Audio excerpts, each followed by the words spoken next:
আজকে আমরা ফুচকা তৈরি করবো। কিভাবে করবে দেবো। সুজি নিয়েছি, সুজি নিয়ে এটা ধুয়ে নিয়েছি আপনার এরকম। আর এখানে নিয়েছি আটা, আপনি ময়দাও নিতে পারেন। আমি নিয়েছি এখানে মিল, এগুলো ঢেলে দেবো। আপনি এর থেকে বেশি নিয়েও। এই লবণ অল্প দিয়ে দেবেন, রেখেছি সেইগুলো এতে দিয়ে দেবেন। এবার এটা ভালোভাবে এরমভাবে মাখিয়ে নেবেন একভাবে। আমি হালকা হালকা করে একটু পানি দিয়ে দিচ্ছি। দেখেন পুরো কমপ্লিট হয়ে গিয়েছে। এটা আমি দুটো একসাথে করে নেব। এরকম ভালোভাবে, বেশি লাগাবেন না, হালকা করে।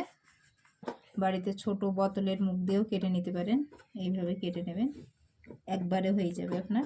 দেখেন কত সুন্দর একবারে ফুচকা গুণমত তৈরি হয়ে গিয়েছে। তেলটা ঢেলে দেবো, তেলটা গরম হয়ে গিয়েছে। এবার আমি এক একটা করে, দেখেন কত সুন্দর হয়েছে। আপনি একসাথেও দিতে পারেন, এক একটাও দিতে পারেন। আমি দিয়েছি